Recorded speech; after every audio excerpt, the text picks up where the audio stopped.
Thanks for listening to Better Business, Better Life. I'm your host, Deborah Chantry-Taylor. We're going to do something a little bit fun now. This podcast, would you believe, has been going since 2020. It started off as a bit of a fun hobby, and now some 5 or 6 years later, we're 260 episodes in and still going strong.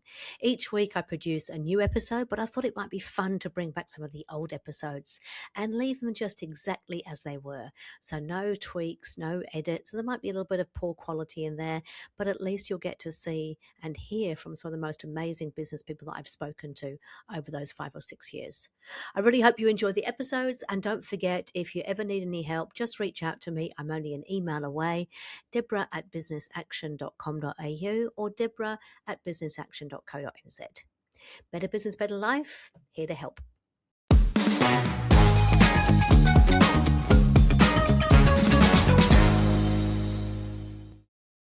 So welcome to another edition of Better Business, Better Life. Today, I am really thrilled to be here with Emily Ransone, who is based in the San Francisco Bay Area over in the US.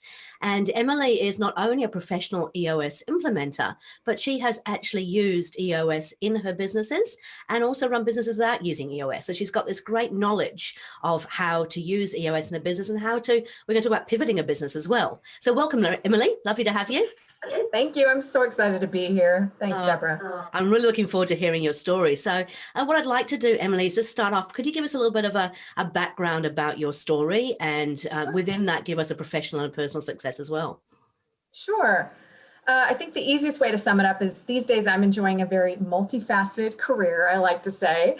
And it's because I'm living kind of my dream career life, if you will. And I've crafted it intentionally over time. And so the first facet of that is business related. So I co-own a furniture business enterprise, and I can share more about that in a moment. And then I'm also a professional business coach. And then I'm also a published author, little known fact. Yep. Did not know that, yeah. And I also facilitate a monthly peer group helping business owners and leaders kind of sort through their biggest challenges. And so it's a lot of fun. These days I'm having a lot of fun, and I couldn't do that if I weren't living what we call the EOS life. So if you'd like me to dive into that, I'm happy to. Yeah, please tell us a little bit more about, what that looks like for you. Yeah, so you mentioned this in the intro, and I appreciate that. I've run a business without EOS, and I've run a business with EOS. Now let me explain what that means. When I first got into entrepreneurship, I didn't know what I was doing. It's not like I went to school and learned how to run a business. And at the time, I found this business was in need of a turnaround situation. It was a $13 million office furniture dealership down in the southwest part of the United States. And it was just so much fun to dig into. And yet I could have done it better. Now that I know what I know, It would have been easier and faster. And so when I moved into the opportunity to buy in as third owner of a $50 million office furniture dealership, my two partners and I quickly realized that we really wanted to come together and figure out our vision for where we wanted to take the company. And so luckily at that time, I was a part of a peer group. And in that group, I heard about EOS, which is the Entrepreneurial Operating System. It's a way of operating and running a business more effectively and efficiently so that you can get more out of the business and actually enjoy the business more. Yeah. And so we quickly adopted the tools and principles, embarked on the EOS journey. And within 2 short years, we were looking for ways to burn cash. I'm not kidding. It was actually really fun. We were taking really fun executive retreats to places like Tulum and Cabo San Lucas and Fiji. And then we self-funded 2 startups to the tune of $2 million each. Not kidding. And so the first one is on ice. The second one is off the ground. We have liftoff. We're super excited. And quite literally, we couldn't have been changing our business model from a standard, kind of outdated, boring office furniture dealership model to this new direct to consumer business model if we weren't operating with a common language, a common set of tools, a common vision. And so it really helped us be able to fly the plane and change the make and model of the plane while we were mid-flight. That's how I can best describe it to you. And so now our business is about taking all the inefficiencies out of our sector of the commercial real estate industry. And so what we do is we act as kind of the manufacturer, so the maker of the products, all the way through to the delivery and service end. Whereas before it was like you'd go see one entity for this, and then hopefully they would work with this entity for that. And so it was a lot of cooks in the kitchen, and a lot of extra time and a lot of extra money. And so now we source stuff directly, kind of like what you find in the mattress industry. It's called a direct-to-consumer business model. It used to be that you would go to the mattress store. Now you just buy your mattress online. Or think about Warby Parker. They upset the glasses industry in the same way, or away luggage. There's so many now that are really relevant in the retail sector. And so we're just bringing that same model over to the business sector. And it has just been so much fun. So we save clients time because our products are in stock. And then we save them money because we're their source, right? It's the whole source. And so we save them up to 30 or 40%. And so that's been really fun. And quite literally, again, we couldn't be doing what we did over the past several years, especially during a pandemic. That would sink most startups. Couldn't have done it if we weren't running on EOS. And so I jokingly say I'm the poster child of EOS, but it's kind of true. I think you are. And so, you know, I followed my passion and became a professional EOS implementer a couple of years ago. And now I've carved out day-to-day operational time from the Magnus, which is our direct-to-consumer startup, so that I can focus on other things that I truly enjoy. So I sit on the board of two nonprofit entities, and then also am a business coach, actually teaching these tools and principles to other business leaders and owners. And I just light up at the end of a session day. I am so electrified.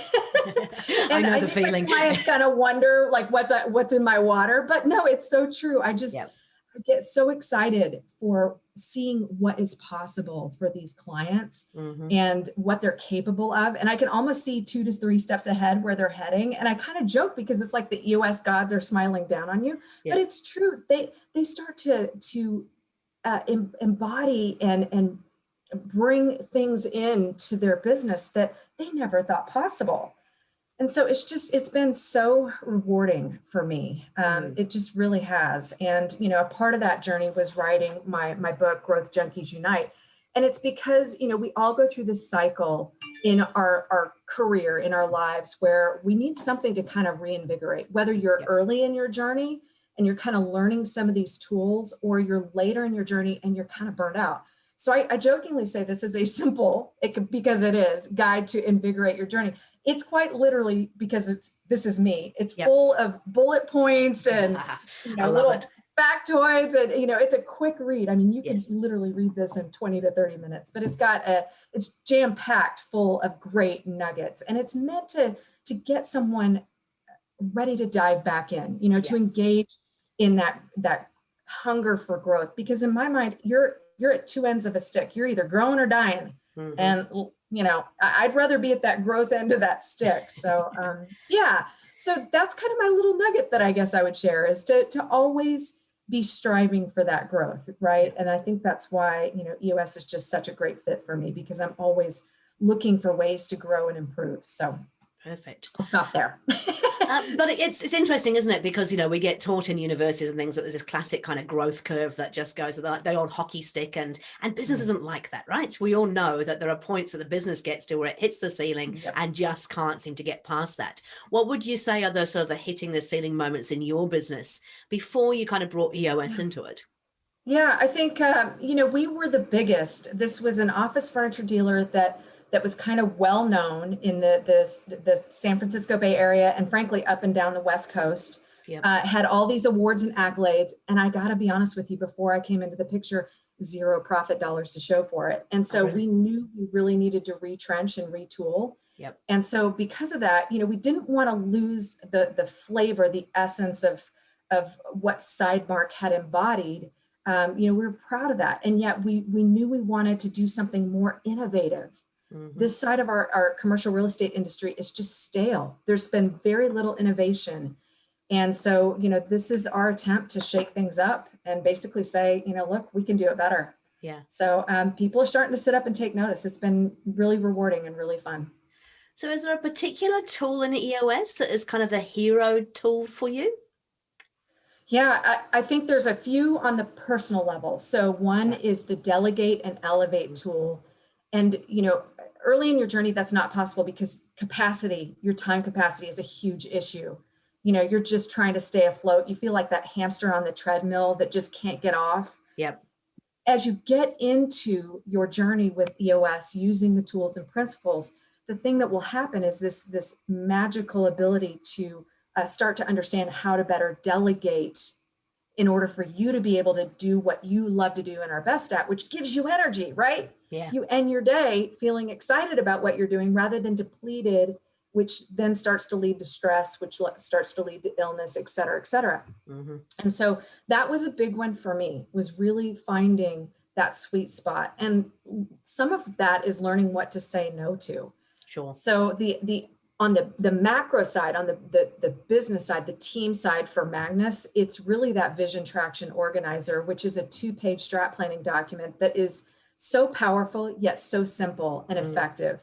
And it's because it grounds us, it keeps us on the same page, it keeps us all ignited, funneled in that same direction, and crystal clear on our top priorities. And so with literally a 2-page document, something powerful and profound happens.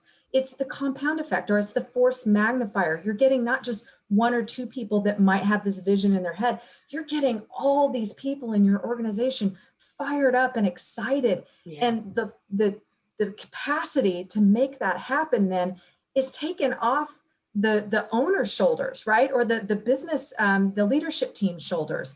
And it makes it so that you have kind of this common galvanizing energy that moves you forward. And it's almost like a force takes over. Or, in the example that you hear so often, it's the flywheel. Once you get the actual wheel spinning, the momentum will start to carry itself. It's just like that. So that vision traction organizer was really profound for us, making that change from a different business model to the direct to consumer model. Perfect. And you've talked about obviously running a business without EOS. Would you say that you actually had a plan back in those days? Did people know what you were trying to do? Like, I guess I'm trying to understand the difference between where you were when you weren't using EOS and what EOS then did for you. Sure. I think luckily the president and owner, this is a family-owned business in the Southwest, was incredibly savvy, ran a very sound business. And so I could learn drafting off of that strategic planning element that he would have us as the leadership team do. And so that was very helpful. And then on top of that, I think because we had a good team in place already, I always say, if you can focus on getting the right people, the rest of stuff just really starts to take care of itself. All those issues that nag at you will start to get easier over time if you have the right people. If you don't, then everything's magnified times 10, and it's just going to take you longer, and it's going to feel like you're pushing that boulder uphill. And so because of those two elements, I feel like I was fortunate. And really, it was just taking the business from the vision of the previous general manager to where I saw it needed to go, and working through some kinks or bugs along the way. And luckily, I kind of had some of my own tools at the time in terms of how to make sure that I was getting the team focused and headed in the right direction. I just didn't have an easy 2-page document to warehouse it, right? Yeah. So, that's really the difference, is that it could have been much more simplified and more effective if I would have had those tools. Yeah. So really that's the difference. I must agree. I mean, I've spent 25 years running businesses for other people and then my own businesses. And I also coached for 10 years before I even took on board EOS. And a lot of the stuff was using tools that I'd come across, things I intuitively did. But what I loved about EOS when I came across it was just the simplicity and the framework that just makes it. The VTO is an absolute, dream tool to work with, but all of the tools are all just really, really simple but structured, which gives people a framework. Yeah. The thing I love is that it's packaged in a way that you don't have to think about it. Yeah. And if you have a great coach that takes you through it step by step, they have the weight on their shoulders to make sure that you're learning what you need when you need it. You don't have to think about that.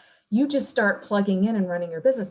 The issue without EOS was that I was trying to find these tools on my own. Yes. I was trying to learn them while I was running the business, which who has time for that? Yeah. It was just, it felt like I didn't know what I was doing. And so I was just grabbing at everything. And so for a team, what that feels like is, oh, well, Emily's just going to bring us the workshop du jour, right? And if we just hold out long enough, it'll go away. Yeah. So, that was one of the things that I really appreciated was this was, just a completely packaged set of tools. And it was a journey that if I just plugged in, it would start to take care of itself. Yeah, you got to do the work because it's like building a muscle. It's like training for a triathlon because, if you've never done those 3 sports in tandem, it can be, you're using all these different muscle groups. It's the same with adopting something like this, whether you're building a true iOS operating system or a business operating system, you're having to learn a whole new set of principles and tools. And so, it still takes time and effort, and yet it also can be fun and much easier, especially with the right coach. I completely agree. For us there, Deborah. Oh, thank you for that. Appreciate it. Yeah, no, it's interesting because I remember when I was GM of a reasonably large organization, well, large for New Zealand, tiny for the US, but we had 220 staff, and I was GM there. And I decided that I needed some tools, and I went and did my MBA. And to be honest, in hindsight, I probably wouldn't do it again because I actually found that none of it was actually really useful when it came to running the business. I mean, it was wonderful, the sort of the things that you learned. And yeah, I don't say I regret it, but I probably wouldn't do it again if I had a chance because I just felt it didn't really add to the running of the business. It was just a little bit too, what's the right word? A bit academic, I suppose, in terms of, Right. Yeah. I always say, go get your real life MBA. Yeah. I mean, there's so much in terms of resources now that are free. Yes. That, I mean, if you can kind of figure out where and how to plug in a way that kind of streamlines it, right? Because when you Google something like growth or culture, like these big, wide open things, or you're going to get a million hits, right? So you got to know where to funnel that in. But at the same time, it's out there readily available for you. Yeah. And I like what you're saying, because I always say that too, get your real life MBA. No, I completely agree. And I think that the one thing I loved about EOS, so I actually came across it because they launched into New Zealand using my event space. And I didn't actually get to the presentation, but I left a copy of the books, the Get a Grip and Traction. And I just read it and I went, oh my gosh, it's like my entire 50 years of my life has now been packaged down into 2 books that make it really easy to explain what it is that I do. But what I also love is that, we have this amazing community. So there's 300 or 400 of us around the world that we can actually tap into. So it's not as if you're only working with one person as your coach. You are literally having access to that entire community of people who are doing it. And the tool, the stuff that EOS Worldwide provides us with to actually support our clients is just fantastic. It's world class. Yeah. 100%. I agree. Yeah. Fully agree. So if in terms of tips for people who are perhaps feeling like they're a little bit stuck, we've had a really tough year with COVID. We've had a lot of things going on. Maybe they feel like they've just stopped growing and they want to get reinvigorated. What would you recommend they do to start that process? Yeah. So 3 quick hits, which we've already kind of been hitting on them. So this should just all fall in line. Yeah. The first is I give a workshop that's really popular right now called Drop the Ball. And I think it's because we all struggle with what we can say no to these days, especially post-COVID, where no one wrote the rule book, right? For the past year and a half to 2 years, there's been no guidebook for any of us. And so it's been like, kind of making it up as we go along, or as I was describing earlier, kind of flying the plane and also, making sure that you're not having to fly it with duct tape and baling wire, right? So I feel like that one is huge, figuring out what you can say no to. And so some of these tools that we just talked about, like the Delegate and Elevate tool, is a great one. Yeah, it's one of my favorites. There's several of these, but I feel like that's an important thing to start figuring out, is what you can say no to. So develop some filters. And I think the Vision Traction Organizer, it doesn't just have to be for business. You can make a personal 2-page strat plan for your career. And if you do that, you're gonna figure out what to say no to a lot easier. So that's the first one. The second one, and you can also is use it for your family life too. Sorry to interrupt, but I you know, there's a lot of 100%. EOS Yes. guys that are actually using it for their family life, because again, it just gives such a huge clarity around what is important, and then it Yes. makes those decisions a hell of a lot easier. So you know, Yes. you can actually say hell yes or hell no, I suppose. Well, I'm not quite sure. Well, that's a great point, because I've heard this phrase before: if it's not a hell yes, then it's probably a no. So that's a great point you make there. The second one, I love to say, is develop your superpower. And in my mind, your superpower is learning emotional intelligence. And the first thing about emotional intelligence is self-awareness. Yeah. The second part of this equation is awareness of others. And that means really learning to harness the ability to read a room, read body language, read the situation, and start to think about things not just from your vantage point, but from others. So another workshop that I lead is called Social Styles, literally leveraging your superpower, because it is the quintessential thing in communication amongst teams that goes awry. I'll give you a quick example. On my team, we have multifunctional, cross-functional teams, right? So you've got an account manager that's client facing, the one that wants to get the client to the yes and is making all these promises. Then you've got, the customer service person who's like the one to kind of the wizard up behind the curtain, making things happen. You've got a designer that wants to kind of tell you if you can or can't per regulations and code. And then you've got a project manager that's making sure the service end is happening. Well, these people are coming from different sides and they have different communication styles. So if you have a driver that's talking to an amiable, they're going to rub each other the wrong way time and again. And so this workshop really gives you the tools to be able to start to learn situationally how to see these things in advance and how to be able to have these conversations so you can both get what you need out of that dialogue, right? I mean, it's getting both of you to the yes. It doesn't have to be win or lose. It can be win-win. And so figuring out how to get there with these tools. And then the third thing that I would suggest is what we've been talking about, which is get your real life MBA. Be hungry. Be hungry for it. It's out there. And so if you have a personal VTO, like what we've been saying, a personal plan for your career or for your life, the things that are most important to you, then you can start to funnel into how to get those tools and resources that you need. And a lot of that stuff is available online for free. And if it's not free, it's pretty darn inexpensive these days. And so you don't have to necessarily go back to school. I'm not saying don't go back to school if that's the right thing for you. Do what you need to do. I'm just saying there's so much available out there. And so have the hunger to go out there and get it. I'm self-taught. I am self-taught, and I feel no shame in that, no shame at all. And so one of the things with my book, the Growth Junkies Unite book, I provide actually the toolkit, all of my source material. I literally provide it as a free toolkit because I want people to have like my top 10 TED Talks. I want them to know where I sourced everything.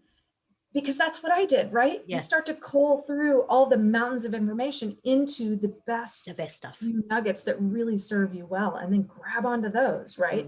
So get your real life MBA. So those are my top 3 Lovely. tips. I actually do something similar. I have a weekly newsletter that I send out where I just curate 3 things each week that I've kind of come across that are my favorite TED Talk or my favorite tool. And just because there is so much stuff out there and it is overwhelming at times to go, well, what should I be doing? What should I be listening to? Hey, there's the new Rocket Fuel University that I saw EOS have actually launched in the last couple of weeks, which is really great for that whole visionary integrator relationship and to sort of learn more about how that works. So there's just so much stuff, as you said, that is free that you can get great advice from and peer group support. Because I think you mentioned at the beginning, having peer groups can be really important in terms of being able to share openly and honestly within a different environment as opposed to your own team. Oh, I highly recommend that. Get your board of advisors, get your board of directors, your personal board of directors is what I'm talking about. Because, you don't have to go spend thousands and join a peer group if you don't want to. You can build your own group out of, the people that you can help and that you need. And that kind of comes back to, now that the tips are coming full circle, knowing what ball to drop. Again, there's such mountains of information out there, such wealth of opportunity. And how do you know how to navigate that and filter it right down to the best few? And in my mind, you can't do that unless you've got kind of a personal plan and some of these decision-making governors, literally these decision gates that give you that yes, no, kind of project flow, if you will. Yeah. And so, just to kind of tie this up with a bow, those three kind of go all hand in hand, really. Yeah. Completely agree. Yeah. Hey, so it sounds like your book is a great tool to get started on this journey. Where would we find that? Where would the listeners find your book? GrowthJunkiesUnite.com. And if people want to reach out, I do have a VIP code, so you can get half off if you come through me. And I do ship internationally. Excellent. So there you go. Happy to do that. And I also have the free PDF too. So if somebody wants it that way, I'm happy to send that. Happy to send the free toolkit if they just want that as well. Cool. So what we'll do is I'll grab that information from you afterwards and I'll publish that on the site with the podcast. Perfect. And in terms of working with you, I mean, I'm again plugging ourselves. I know it sounds a bit, but it's true. I mean, I know that personally, I actually also have a coach, right? Because I think that you need someone to actually better see things from the outside in, and that's really important. And whilst there's a lot of stuff that you can do that you can self-implement, it's great. I really think that accountability and having somebody, the coach that looks in from the outside is really important. So I can see your passion. Your clients must love working with you. What's your kind of ideal client from an EOS perspective, and how would they get hold of you? Yeah, definitely not afraid of change and growth. They've got to be hungry. Yep. They've got to be willing to kind of look at what they're doing that's contributing to what's working, but also what's not working. Like, celebrate what got you to here, but let's realize together that that's not going to get you to where you want to go, right? You've got to evolve. You've got to grow or die, frankly. It's two ends of that stick, like I said. And so really, I'm looking for that kind of mojo. I want to make sure that the mojo of the leadership team is really going to have the courage and bravery to look at themselves, look at each other, and be able to do what needs to happen to build that muscle that we talked about. So that's the right mojo fit for me, for sure. Perfect. I'm just going to cough. Excuse me a second. Go for it. Oh, something went down my throat the wrong way. Anyway. Bless you. Thank you. And so how do they get in contact? Opportune times. How do they get in contact with you if they'd like to work with you, Emily? Sure. So my EOS email is Emily, EMILY, .Ransone, RANSONE. And those are both N as in Nancy. So Emily.Ransone @eosworldwide.com. Fantastic. So there you go. Wonderful. Hey, look, it's been an absolute pleasure to talk to you. I didn't realize your story, and so it's just so nice to actually have a chance to hear that and also feel your passion. I mean, that's again part of the thing I love about the whole EOS community is that we're all business owners. We've all been there, done that, got the t-shirt, and we're passionate about helping other people get to that same place. So I always love talking to other EOS implementers and other business owners. I'm forever grateful to my EOS implementer. I really am. There weren't any in the Bay Area and at the time, and we brought her up from LA, and she was the one that encouraged me to become a professional EOS implementer. And I'm forever grateful because I'm truly living what we talk about in terms of that EOS life. I really feel so grateful. So thank you, Deborah. This has been so fun. It has been a lot of fun. Thank you so much for giving me the time. I know it's a different time zone where you are, so thanks for taking time out in the middle of your day. Really appreciate it, and I look forward to seeing you again soon. Okay, sounds good. Thank you. Okay, thanks very much.